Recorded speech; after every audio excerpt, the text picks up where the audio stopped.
Welcome to Mythwara and Ealdorpeoda. Today, we will dive into the depths of the founding myth of Rome and uncover how myth meets historical reality. Did Rome really begin as the legends say, or are there historical evidences that tell a different story? Let's find out together. Imagine a distant time, shrouded in secrets and legends, where the fate of a great empire was in the hands of two brothers, destined for both greatness and tragedy. This is the tale of Romulus and Remus, the legendary founders of Rome. Our story begins in an ancient city called Alba Longa, founded by the son of Aeneas, the Trojan prince who fled the destruction of Troy. In Alba Longa, there was a king named Numitor who was betrayed by his younger brother Romulus, who usurped the throne and forced Numitor's daughter, Rhea Silvia, to become a Vestal virgin, a virgin priestess serving the goddess Vesta, to ensure she would not bear children who could claim the throne. But Mars, the god of war, fell in love with Rhea Silvia and fathered twins with her, Romulus and Remus. When Romulus discovered this, he ordered the twins to be killed. However, the executioners did not carry out the order fully. Instead, they placed the twins in a basket and set them adrift on the Tiber River, hoping they would drown and disappear from sight. But the fate of the twins was different. The river carried the basket to its banks at the foot of the Palatine Hill.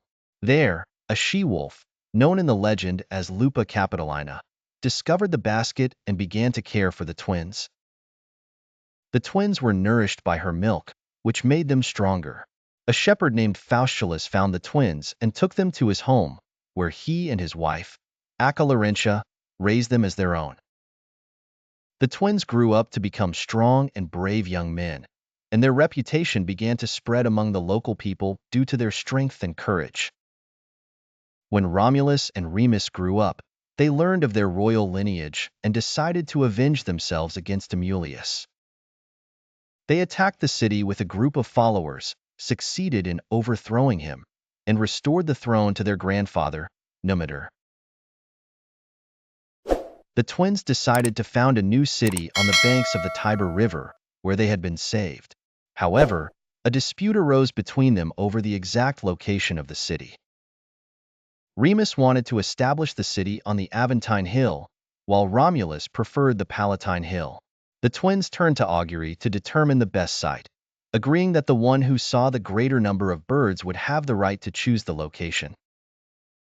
Remus saw 6 vultures first, but Romulus saw 12, making him the winner of the choice. Romulus began building the walls of his city on the Palatine Hill, but Remus mocked him and jumped over the walls to show their weakness. In a moment of anger, Romulus killed his brother Remus, making him the sole ruler of the new city, which was named Rome in his honor. Rome, under Romulus's rule, began as a small village but quickly grew due to Romulus's invitation to refugees, slaves, and single men to join the new city. To address the shortage of women in the city, Romulus organized a festival and invited neighboring tribes, including the Sabines.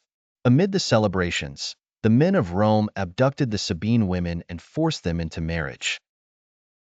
This led to a war with the Sabines, which eventually ended in reconciliation and the integration of the Sabines into Roman society.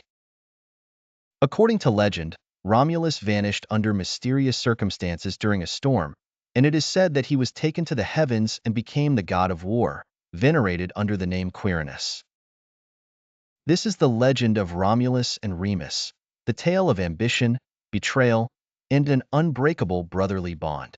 How the eternal city was born from the shadows of myth and the fires of destiny.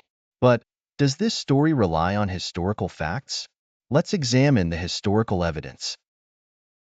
First, there is archaeological confirmation that the city of Rome was founded in the 8th century BC. Excavations reveal early settlements on the Palatine Hill, but the evidence does not directly support the legendary details.